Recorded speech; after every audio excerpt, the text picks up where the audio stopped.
Hello my crafty friends, Corrine here from Corrine's Crafts. I hope you are well. Just a quick one, I'm going to give you a quick tutorial on how to use some Yupo paper to make this stunning card. At the end there will actually be two versions of this card, one that I really like and one that I was a little bit disappointed with, hence the second one. I hope you're going to like this. A bit of Yupo paper, a little bit of crafting, and just think of all the different occasions you're going to be able to adjust this card and make it your own and just give it a different twist to it. So let's see how we put this together. Let's see how I put this card together. And the first thing I'm going to do is start with some Yupo paper. Now, I've used Yupo paper before. This is actually a plastic rather than a paper. So you can also use like your glossy photo paper for the same effect if you want. I like it in these small packs because it's a lot thicker. This is 318 GSM or 400 microns. The big A4 sheets that I have, it's a lot flimsier, so I prefer this one. So I've got one single A5 sheet. So we're going to be working on this with some alcohol inks, and this is the set of alcohol inks that I use these days. So I got these again off Amazon and I absolutely love them. So you've got 26 bottles, but I'm going to be using the red copper. And if I give it a little shake, because this has been here since last night, if I give this a shake, you can see it's got loads of mica in, as has the gold. Ooh, I've got to lose one. So I've got the gold as well. And I've also got this gorgeous red. And I've got the green as well. So those are the four colours that I'm going to use. You've got so many more colours in the box. I've got a different green. I've got a grass green. What have I got? I've got a light brown. But I'm trying to go quite autumnally. Greys, oranges. You can see all the colours. Some have got mica in and some don't. So I've just picked a couple with and a couple without. Okay, so we're going to have a little go at this. I'm actually going to just put a mat underneath just to protect my worktop in case I need it. So what we're going to do is we're going to mix between alcohol blending solution and also isopropanol alcohol. So that is like a 99.9% alcohol. So let's put that one there and that one there. So you need to be really careful when you use an isopropanol.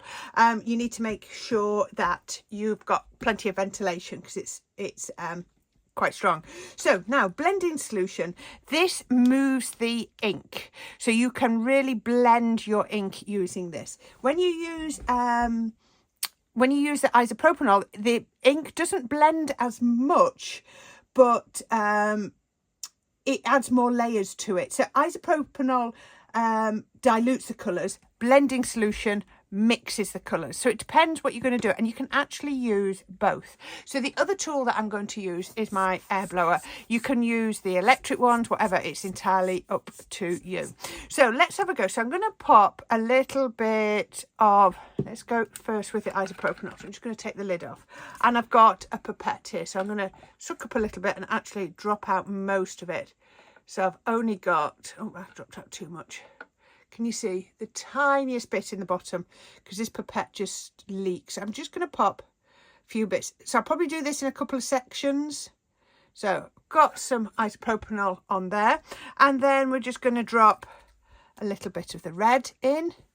So I can see where those are. I can pop them in. Like I say, it doesn't move as much with the isopropanol, but I can move it around just like that.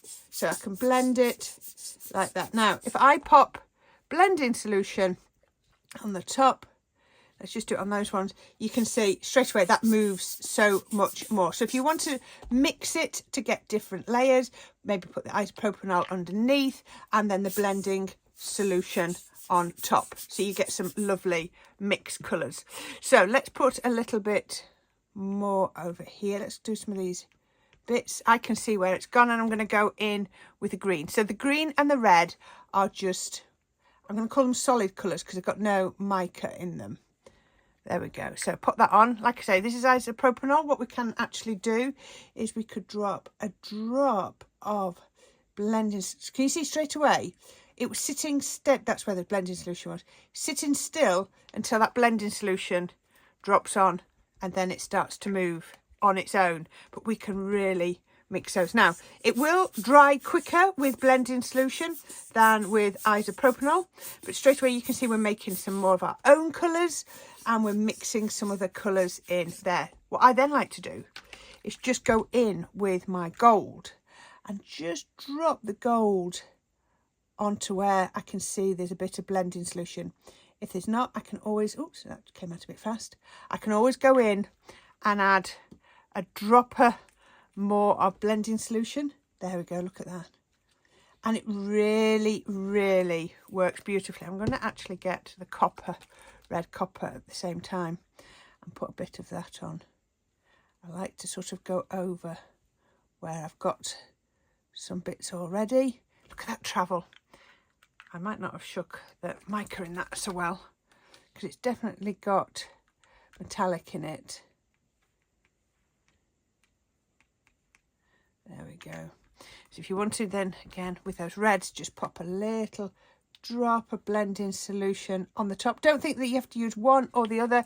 You can work them together and then I can blow those around just to get that metallic going in there.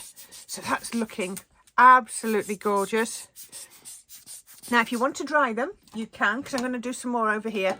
I'm going to use my heat gun. I would have loved one of those hairdryer style ones. I don't have one and I need to maybe invest in one. So I've turned it right down to the lowest heat and that will dry it. You can see it's still moving it. The pressure of the air is still moving it around. That's absolutely fine, but keep it low. Remember, this is plastic. It's not paper. If I go in hot, it'll just buckle and twist it. So I'm just drying that off. I can see it starting to lift, so I need to move on. Just keep it moving all the way. There we go. We just want those gorgeous colours to mix. I'm not going to went the wrong way. Not going to overheat it. So let's come down this a little bit. I just wanted to control it a little bit. That's why I was only doing part of it at a time. So once we've done that, let's come back in. Let's come back in with the red copper a bit more on this one. Pop it onto there. Remember, it doesn't move that fast on the isopropanol, but it's brilliant for mixing it. I've got a bit more up there. And then I can give it a blow around if I wanted to. I can give it a quick dry. Actually, I might not dry it. I might just go in with the green and see what happens, and hopefully it won't just sludge up. So what I'm going to do is in the centre of each one of those, I'm going to put a little bit of blending. Don't think you've got to cover it all, because actually a little bit of white can be quite nice for the effect we're going to create. Now I'm going to blow it around. Don't want lots of white, but I can have a little bit of white. I'm going to come down here because I find that quite useful for creating my sentiment. It's picking up where there's already bits. I can add drop. It's coming out a bit faster than I wanted there, but never mind. Let's give it a quick blow around. I love creating my own colours as well by mixing them together. Look at that. That's very wet at the side there. So let's just dry that off and then we can lift it up. Let's give that a dry.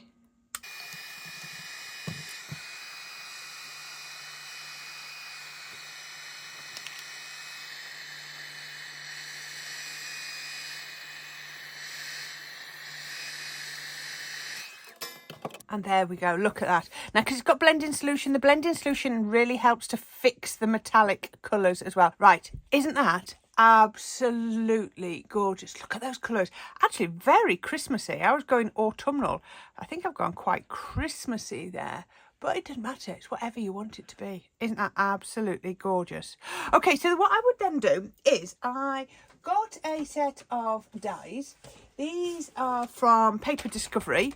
They are a set of leaves. And all I'm going to do is I'm going to cut out, I'm going to call it the maple leaf, because I really like that. And I'm going to find a place where I really like. I want a bit of red and I want a bit of green. So I'm going to pop it that way around.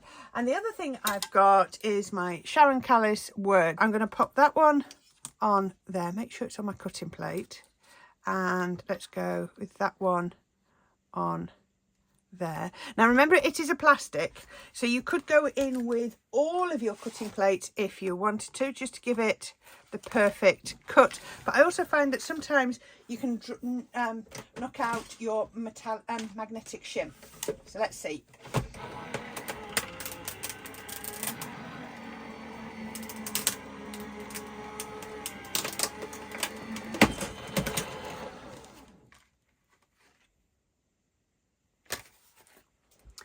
Okay, so if I turn this over, look at that. Absolutely perfect cut. So although it's plastic, it has cut it out absolutely beautifully. So you need to cut out a couple of the leaves. Oops, I've got that caught in there. So it's partially in and partially out. Now that was at the top, so the pressure wasn't as good. So I've just, can I just squeeze that out from there? That's out. And that one. Sometimes just remember you're cutting through plastic, so you might sometimes have to just help it out a bit. So we've got that. I need my pokey tool. Okay, so let's just poke out the bits from here. Just poking those out. If you have to, you might sometimes, it depending on how delicate it is, you might sometimes have to just go in with a little bit of a blade to get those out. You could also put your UPO on to metal cutting shim if you wanted to, just to give it that little bit more oomph, with it being, like I say, with it being a plastic. But you know, you'll get it through no problem. There we are, whatsoever. There we are. So I've got, oops, that one wants to come out. I've got my Celebrate and I've got my maple leaf. Like I say, cut out a few of those. So I have got another one just there and another one just there. I've actually got a fourth one, not that I need it. That one might be a bit dark. I might quite like the paler ones, but I could use that on another project. Now the other thing I've done is I have turned my die upside down and I've drawn around it onto some black card, just like that. I've drawn on it with a white pen so that I could see it, and then I've cut it out on the line, not inside the line but on the line. Now when you look at this die, the cutting blade is just set back a couple of millimeters from the edge. So if by drawing around the edge I've created a matte layer of that much. So if I turn it back over and I get any one of my leaves and I put that on, and you can see now I've got the perfect matte layer. So if you don't have matte layering dies, you can always create them. So I've got my leaves and I've got my Celebrate, so we need a card to put them on. Just before I put the card base together, I just want to show you that I've also cut the Celebrate out in black card, and we're going to create a drop shadow. So let's put that bit together first. So I'm going to take my precision glue press, as always. I'm going to turn this round a little bit on the back, and I'm just going to put a little bit of glue on the back. So there's lots of different ways to glue this down. You could be using a dotty tape pen, you could have put an adhesive backing on before you die cut it any way you like, but I do like my precision glue press, so it's my glue of choice. So we're going to create a drop shadow and only want a little bit of a drop shadow, so just enough black just to make that pop. And it sort of also ties in the fact that we've done that black matte layer for the leaf, the one leaf as well, so it just makes sure that it all ties together. So let's just make sure there's no glue there, and then we can just tidy that up just where it's just gone a little bit bigger. Just squeeze it down just like that. So there we are, we have the perfect just slight black drop shadow on there. I'll leave the glue press because I'm going to need it again. Right, I mentioned the card base. So what I have done is I started with a piece of black card that was 7 1/4 by 5.5 inches, and that's, so I've just cut my white layer fractionally shorter on there, and that's going to go on there. But before I do that, I'm going to pop a frame on, and I like to do this. Now I will show you, this is actually the second time of filming this, because the first time of filming this I used a piece of watercolour card. This time I'm now using a piece of multi-purpose card, because the first time I added lots of colour to the background, and you know what, I've looked at the card overnight and I've decided I didn't like it. So I'm redoing this part of the video with a new background. So yeah, basically remaking the card. Just because it didn't sit right, I didn't like it, didn't want to share it with you all. So yes, I've redone it. So all I'm doing is wiggly lines just to create a bit of interest all the way around the edge. So there we go. So there it is. Like I say, this is just under 5.5 by 7.25, just under, because that's what size that is. So that's now going to sit onto there. So let's just get some glue. Let's just pop that onto there. Okay, tacky glue all the way to the edges if I can get it. There we go. Just a little bit all the way. Just like that, bit across the middle, and then that'll go in there. You'll see I cut the, well, you can see if I turn it around that way, the Celebrate, the black matte layer, I cut out of that piece just so that it was exactly the same black. It's amazing how many different coloured blacks there are, isn't there? You think black's black, but then you start putting different black cards side by side and you realise that you've got lots of different blacks. So yes, I wanted to make sure it was the same black. Okay, so that's my top 2 layers, and my bottom 2 layers are going to be white and red. So if that was 5.5 by 7.25, we've just gone up 1/8 of an inch for the white, and then another 1/8 of an inch for the red. Now if you want to, you can miss the white layer out, as I always say, and you could have gone straight from black to red with a bit skinnier border. I don't like that. I've got into the habit now of putting the white borders on and matte layers on, and I really do like the effect. So a little bit of tacky glue on here. You notice I'm not sticking the other layers on, because what I'm actually going to do is I'm going to give it a little bit of height. So we can put these two together. Perfect. There you go. You can see it on there. I love 1/8 of an inch border. Just sits right with me, and that's going to go onto my card base. Now this was a card base for an 8-inch envelope, so it was just about 7.75 square. I haven't cut any off the sides, but I've just trimmed a little bit off the bottom to make it rectangular. Yeah, you can do that if you want. You then do find that you have fun and games trying to find envelopes, as I just found out last week when my mum took 16 of my cards home, but she needed inserts and envelopes for each of them. Yeah, so when I make these cards, I don't always think about the finishing touches, and I'm actually going to do something on that in the next week or so, because I know a lot of people ask about that. So I will do a whole video tutorial on how to finish your cards with inserts, different types of inserts, and my favourite, the boxes, to do that. Okay, so we've got that one on there. Now I could just pop that on there, but I don't want to. I'm going to actually pop a little bit of what's this? Foam tape. Foam tape, that's the word I was looking for. So this is my Sticks 2 one. Use it all the time. So we can put one across here. So what I tend to do, cut a big piece off, cut my 2 outside pieces. That leaves me with a bit that's actually a bit longer. So I just fold it in half, cut it like that, and then I can put a couple of pieces across like that. There we go. And then we can pop that onto the card.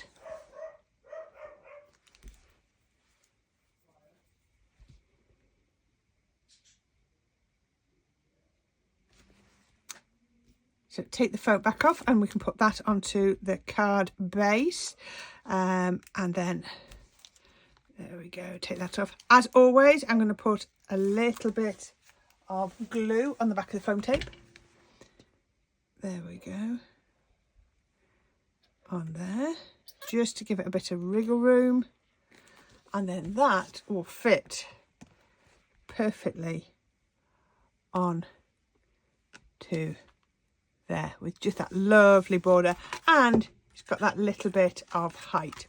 Okay, so I think we need to put everything together. So the first thing I'm just going to do is I'm going to get my precision glue press, and I'm just going to put a little bit of glue on the back of it. Now this is Yupo paper. Yupo paper is actually a plastic, but if you've got tacky glue or something like the precision glue press with the tonic glue in, that will work perfectly. Just don't use a solvent based glue, because it's a plastic paper, so it won't sit nicely with a solvent based glue. So yeah, that's what you want. Now, doesn't that look lovely? I do like that. Now, we could go on with the leaves, but what I find is better is to put your sentiment on first. So we're going to do that. So we're going to pop some glue on the back of there.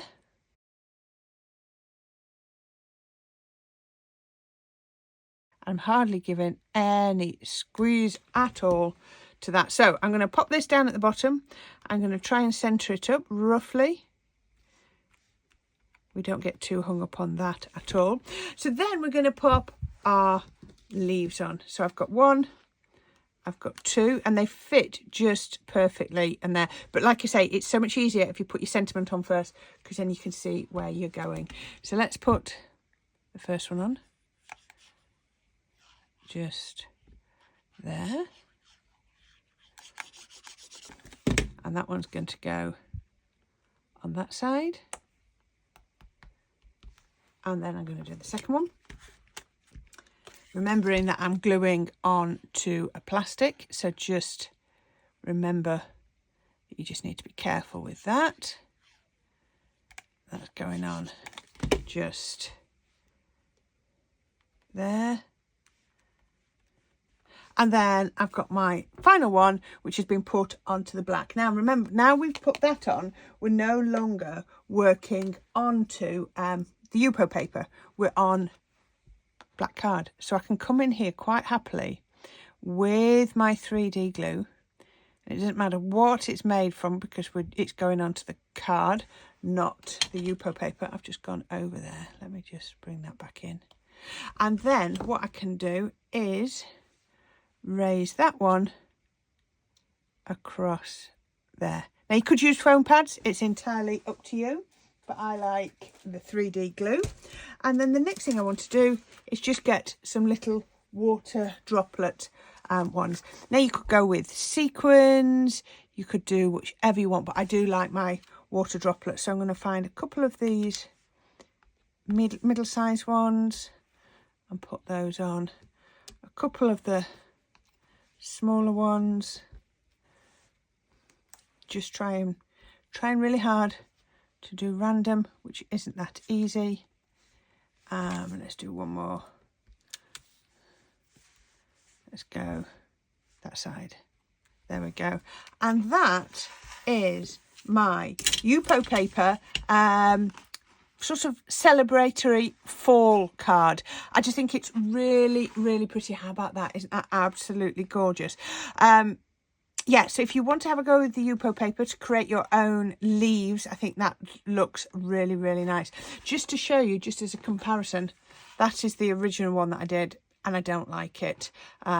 It's too busy on the background. I don't know if you agree. If you look at the two, I don't know if I can get them both. I have to do it that way. Yes, I can get them in side by side like that. It's entirely up to you. This one sits better with me. This is pretty, but I've maybe done too much on the background. Yeah, it's up to you. Just done some inking, some stenciling, some stamping. It's entirely up to you. But you've got that look or that look. You won't have seen the video for that because I've over filmed it, but this is the look I'm going for now. So let me put that one away. There we go. So this is the one. I hope you like it. Let me know if you have a go. This look could be done with anything. It doesn't have to be leaves, but I think this would be lovely as a wedding card. You could turn it into Christmas card if you've got some little Christmas trees maybe. It's entirely up to you, or it's very, very autumnal. So I hope you like that. Please don't forget to click on the links down in the description down below. And also, if you'd like to support my Buy Me a Coffee page, that would be brilliant too. It helps the channel keep going. But until next time, I hope you've enjoyed that, and I can't wait to come back and see you again soon. So until then, happy crafting and take care of yourselves. Bye for now.